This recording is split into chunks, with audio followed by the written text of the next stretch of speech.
दोस्तों, PowerShell tutorial में आपका एक बार फिर स्वागत है। मैं हूं यशपाल पुंडीर और आज हम जिस चीज़ के बारे में डिस्कस करने वाले हैं वो है एरेज और हैश टेबल। तो चलिए सर्वर 2012 का एक मशीन स्टार्ट करते हैं और यहाँ पे मैं स्टार्ट करता हूँ पावरशेल। तो सबसे पहले बात करते हैं एरेज की। एरेज क्या है? आप लोग वेरिएबल्स के बारे में पढ़ चुके हैं। मैं एक वेरिएबल क्रिएट करना चाह रहा हूँ जो एम्प्लॉय का कोड स्टोर करे। जैसे मैंने यहाँ पे लिखा $CODE कोड और कोई भी कोड जैसे 101। तो सपोज ये एक एम्प्लॉय का कोड स्टोर कर रहा है। अगर मुझे किसी दूसरे एम्प्लॉय का कोड स्टोर करना हो तो मुझे एक और वेरिएबल क्रिएट करना पड़ेगा। इसी तरह से तीसरे चौथे, और अगर मेरे पास 100 एम्प्लॉयज़ हैं तो उन 100 एम्प्लॉयज़ के कोड के लिए मुझे 100 वेरिएबल्स चाहिए होंगे। तो थोड़ा कॉम्प्लिकेटेड है वेरिएबल्स के थ्रू हैंडल करना। थोड़ा नहीं बल्कि बहुत कॉम्प्लिकेटेड है। तो इसके लिए अगर मैं वेरिएबल ना बना के कुछ दूसरा मेथड यूज़ करूँ तो ज़्यादा बेटर होगा, जो सारे कोड एक साथ में स्टोर कर सकूँ। और वही मेथड है एरेज। कैसे? आपको सिर्फ इतना लिखना है, कोड इक्वल्स टू पहला एलिमेंट और कोमा डाल के दूसरा element, then comma, then third element. तो इस तरह जितने भी एलिमेंट्स आपको स्टोर करने वो लिखते जाइए और एंटर प्रेस कर दीजिए। तो यहाँ ये एक वेरिएबल ना बन के एक एरे बना है जो कि कई सारे वेरिएबल्स का कलेक्शन है, ग्रुप है। अगर आप इसे डिस्प्ले कराना चाह रहे तो आप ऐसे लिखिए CODE, तो ये सारे एलिमेंट्स को एक साथ प्रिंट कर देगा। अगर आप किसी पर्टिकुलर एलिमेंट को प्रिंट कराना चाह रहे हैं तो देखिए ये जितने भी एलिमेंट्स इस एरे में स्टोर हुए हैं, कोड एरे में स्टोर हुए हैं, ये सब किसी इंडेक्स के थ्रू आप एक्सेस कर सकते हैं। बिकॉज पहला एलिमेंट 0 इंडेक्स पे स्टोर होता है, सेकेंड एलिमेंट फर्स्ट इंडेक्स पे स्टोर होता है, थर्ड एलिमेंट सेकेंड इंडेक्स पे स्टोर होता है। अभी कैसे हम इसे एक्सेस करेंगे? कोड आप लिखिए और स्क्वायर ब्रैकेट में अगर आप 0 लिखते हैं और एंटर करते हैं तो ये फर्स्ट एलिमेंट को रिटर्न करेगा। ठीक है। अगर आप यहाँ पे 2 लिखेंगे तो ये थर्ड एलिमेंट को रिप्रेजेंट करेगा। तो इस तरह से आप किसी भी एरे में वैल्यू स्टोर कर सकते हैं और कोई पर्टिकुलर वैल्यू को रिट्रीव कर सकते हैं। यही नहीं, जैसे मैंने बताया कि आप 100 या उससे भी ज़्यादा वैल्यूज़ को स्टोर कर सकते हैं, तो क्या उन सबको हमें कोमा डाल के लिखना पड़ेगा? नहीं, बल्कि क्या करना है, देखिए मैं लिख रहा हूँ code equals to 101 dot dot, और यहाँ पे लिख रहा हूँ जहाँ तक भी आपको वैल्यू स्टोर करनी है, सपोज 150। तो ये 101 से 150 तक की जितनी भी वैल्यूज़ हैं उन सबको इस एरे में स्टोर करेगा। एंटर प्रेस किया। अभी आप अगर डिस्प्ले कराते हैं इस एरे को तो देखिए ये सारी वैल्यूज़ इसने स्टोर कर लिया और किसी को भी आप रिट्रीव कर सकते हैं। तो है ना बहुत ईजी। अच्छा, ये तो हमने कोई न्यूमेरिक वैल्यू इस एरे में स्टोर किया। अगर कोई अल्फ़ाबेटिकल वैल्यू या स्ट्रिंग वैल्यू आपको स्टोर करनी है तो कैसे करेंगे? देखिए मैं एक वेरिएबल बना रहा हूँ, x इक्वल्स टू कोई यहाँ पे मैं सिटी का नाम लिखता हूँ,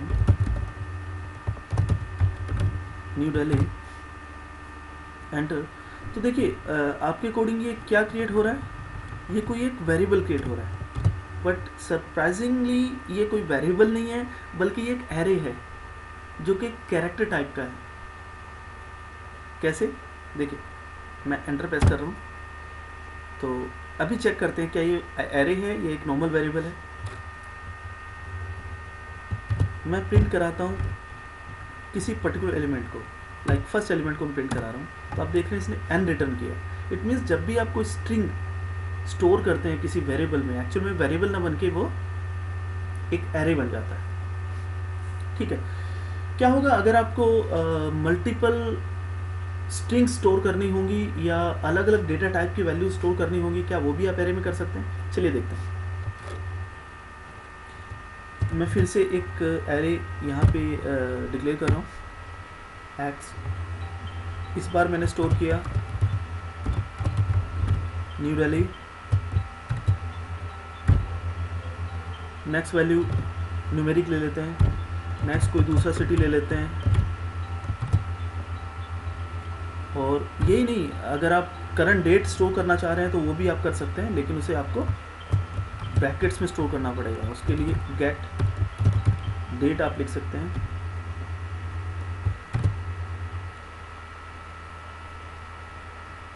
और एंटर। तो मैंने अलग अलग टाइप की वैल्यू स्टोर करी, जिसमें स्ट्रिंग भी है, न्यूमेरिक भी है, और डेट टाइप की वैल्यू है। देखते हैं कि क्या ये प्रॉपर स्टोर कर पा रहा है। तो मैं यहाँ पे थर्ड एलिमेंट को प्रिंट करा रहा हूँ, तो 2 इंडेक्स मुझे देना पड़ेगा, मुंबई। सही है। अभी अगर मैं फोर्थ एलिमेंट को प्रिंट कराता हूँ, आप देख रहे हैं ये डेट इसने स्टोर किया था। तो इस तरह से अलग अलग टाइप की वैल्यू भी आप स्टोर कर सकते हैं किसी एरे में। और सिर्फ यही नहीं, अगर आप किसी कमांड का आउटपुट स्टोर करना चाहते हैं किसी एरे में, तो वो भी कर सकते हैं। कैसे? मैं एक एरे डिफाइन कर रहा हूँ, और यहाँ पे आप लोग जानते हैं IP कॉन्फ़िग आपके जो TCP/IP सेटिंग्स है, उनके IP एड्रेसेस वगैरह, उनकी डिटेल देती है। तो इसका जो भी आउटपुट होगा, मैं चाह रहा हूँ एरे A में स्टोर हो जाए, तो मुझे सिर्फ इतना लिखना है, एरे नेम और इक्वल्स टू कमांड नेम, यानी IP कॉन्फ़िग, एंटर। अभी देखते हैं एरे A में क्या स्टोर हुआ है। तो देखिए, तो वो सारी ईथरनेट की या जितने भी आपके पास लैन कार्ड हैं, यानी IP कॉन्फ़िग का जो भी आउटपुट है, वो इसने ए एरे में स्टोर कर दिया। ठीक है। अभी कुछ और चीज़ें एरे के बारे में जानते हैं। मैं जानना चाह रहा हूँ कि किसी एरे की लेंथ कैसे कैलकुलेट करते हैं। तो आपको सिर्फ इतना लिखना है, एरे नेम, जैसे अभी ए एरे मैंने डिफाइन किया है, और लेंथ, एंटर। तो ये यहाँ पर आप देख रहे हैं, ये लेंथ बता रहा है 16। ठीक है। तो आप कहेंगे इसमें तो बहुत सारे कैरेक्टर्स हैं। डेफिनेट कैरेक्टर्स काफ़ी हैं, लेकिन इसमें जो रोज़ हैं वो 16 है। किसी भी पर्टिकुलर रो को आप प्रिंट कर सकते हैं। जैसे मैं प्रिंट कर रहा हूँ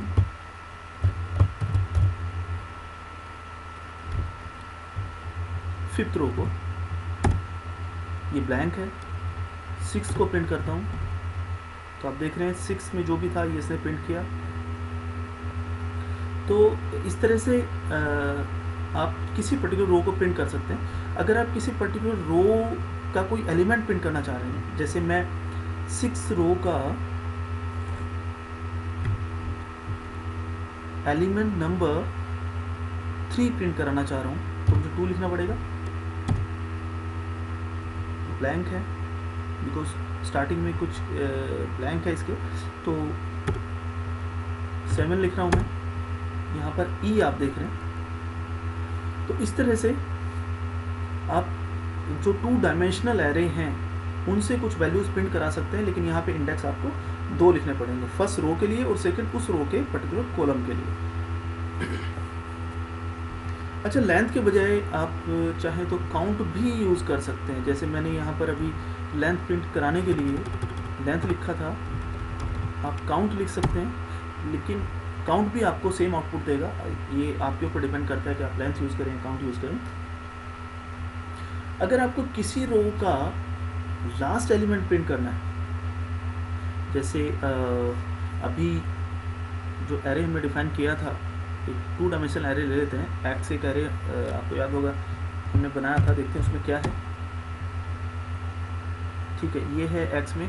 तो मैं इसका लास्ट एलिमेंट प्रिंट कराना चाह रहा हूँ, तो मुझे, आपको पता है कि प्रिंट कराने के लिए इंडेक्स नंबर देना पड़ेगा, बट कितने एलिमेंट्स हैं मुझे याद नहीं है। तो लास्ट एलिमेंट कैसे प्रिंट कराऊंगा? तो उसके लिए बेटर ये है कि आप पहले लेंथ निकालिए इसकी और 1 माइनस कर दीजिए। ठीक है, एंटर करिए। तो इंडेक्स नंबर आप इस तरह से यूज़ करिए वेरिएबल की फॉर्म में, तो ये लास्ट एलिमेंट प्रिंट करेगा। अगर आपको कुछ पर्टिकुलर एलिमेंट एक साथ प्रिंट कराने हैं, जैसे मैं प्रिंट करा रहा हूँ अभी जो एरे मैंने डिफाइन किया था ए, पहले इसकी हम क्लियर कर देते हैं और एक बार एरे ए को प्रिंट करा देते हैं। ठीक है, तो इसके कुछ एलिमेंट्स मुझे प्रिंट कराने हैं, तो कैसे मैं प्रिंट कराऊंगा? जैसे मैं यहाँ लिख रहा हूँ 5 6 7, मैं चाहता हूँ 5 6 7 एलिमेंट प्रिंट हो जाए। तो ये आप देख रहे हैं 5 ब्लैंक है, देन 6 देन 7, ये सारी लाइंस इसने प्रिंट की। तो ये था आपका एरेस। चलिए अब बात करते हैं हैश टेबल की। हैश टेबल क्या है? देखिए बहुत ज़्यादा डेफिनेशंस में जाने की ज़रूरत नहीं है। हैश टेबल भी मैं आपको बता दूं एक एरे की तरह से ही है। जैसे हम कोई एरे डिफाइन करते हैं तो उसी के फॉर्म में हम देखते हैं कि आगे हैश टेबल में क्या डिफरेंसेस हैं, तो आपको ज़्यादा अच्छे से समझ में आएगा। मैं एक एरे डिफाइन कर रहा हूँ लिस्ट, और इसमें कुछ एलिमेंट्स में स्टोर करा रहा हूँ। मेरे मशीन का नाम PC1 और उसका IP एड्रेस, फिर यूज़र का नाम,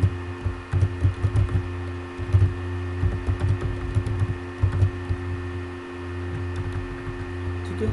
ये स्ट्रिंग फॉर्म में है तो आप डबल कोट्स में क्लोज कर दीजिए। तो आपको पता है ये एक एरे है जो अभी अभी हमने पढ़ा है। तो अभी लेकिन मुझे एरे ना क्रिएट करके हैश टेबल क्रिएट करना है, तो मैं इसमें थोड़े से चेंजेस कर रहा हूँ। और वो चेंजेस क्या हैं? देखिए सबसे पहले तो चेंजेस को बताने से पहले आप मुझे बताइए ये क्या है? PC1 ये मशीन का नाम है। आपको कैसे पता है मशीन का नाम है? क्योंकि मैंने आपको बताया ये मशीन का नाम है, ये IP एड्रेस है, ये यूज़र का नाम है। लेकिन ये कुछ और भी तो हो सकते हैं ना। तो ये कंफर्म करने के लिए कि ये क्या है, बेटर ये है कि हम लिख दें कि ये है मशीन, ठीक है, और ये है IP और ये है यूज़र, ठीक है। इससे क्या फ़ायदा होगा अभी आप देखते जाइए, क्योंकि यहाँ पर हमने वैल्यूज़ की फॉर्म में स्टोर करी है और इन की के थ्रू हम इसे एक्सेस कर सकते हैं। और क्या चेंज करना है आपको? ये जो कोमा देख रहे हैं वैल्यूज़ को सेपरेट करने के लिए, मैं कोमा हटा के यहाँ सेमीकोलन डाल रहा हूँ। आई थिंक इससे आपको कोई प्रॉब्लम नहीं होगी, दोनों ही सेपरेट करने के लिए यूज़ होते हैं। और मुझे क्या करना है, मैं यहाँ @ लिख के इसके 2 नहीं @ इसे इस वाले ब्रैकेट में क्लोज कर देते हैं। तो एरे में मैंने थोड़े से चेंजेस किए और अब ये एरे बन गया हैश टेबल। एंटर प्रेस करते हैं। अभी हैश टेबल के क्या बेनिफिट हैं जो एरे में नहीं है, चलिए देखते हैं।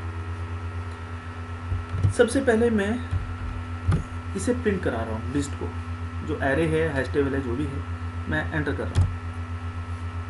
अभी आप देखिए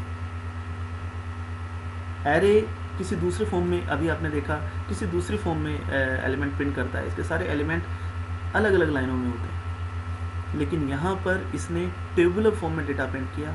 नेम में जितनी भी कीज़ थी, IP यूज़र नेम मशीन, वो इसने शो किया, और वैल्यूज़ में उनकी जो भी वैल्यूज़ हैं वो इसने शो किया।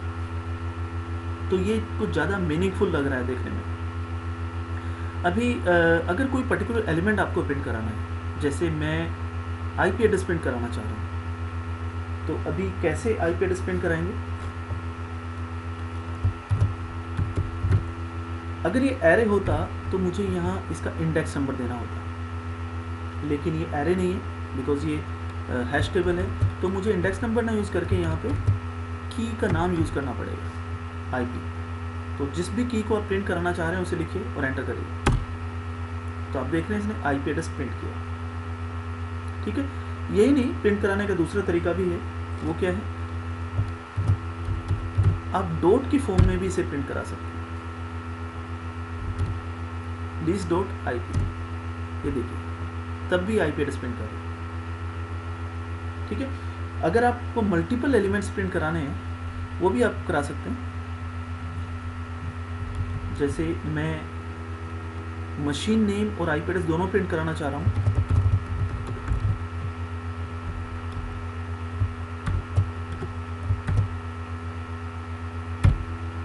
ठीक है, तो ये दोनों आप लिखिए और एंटर करिए, तो आप देख रहे हैं मशीन का नाम और आईपी एड्रेस दोनों प्रिंट कर रहा है, ठीक है। तो इस तरह से आप किसी भी हैश टेबल से वैल्यूज प्रिंट करा सकते हो। अगर आपको कोई हैश टेबल की वैल्यू मॉडिफाई करनी है, फॉर एग्जांपल मैं चाह रहा हूँ इसका आईपी एड्रेस मॉडिफाई हो जाए, तो मैं कैसे करूँगा? आप चाहें तो की इस तरह से लिख के, जो कि ब्रैकेट में है, इसे यूज़ करके कर सकते हैं, या फिर डॉट वाले को, चलिए मैं डॉट को यूज़ करके कर रहा हूँ। मुझे सिर्फ इतना करना है, जो भी नई वैल्यू आप डालना चाह रहे हैं वो आप लिख दीजिए 5, एंटर। प्रिंट करा के देखते हैं क्या चेंज हुआ है। मैं पूरा हैश टेबल एक साथ प्रिंट करा लेता हूँ, तो आप देख रहे हैं इसने वैल्यू को मॉडिफाई कर दिया। तो ये था आपका हैश टेबल। आई होप कि आपको जो ट्यूटोरियल है वो पसंद आया होगा, कुछ सीखने को मिला होगा। Thanks for watching.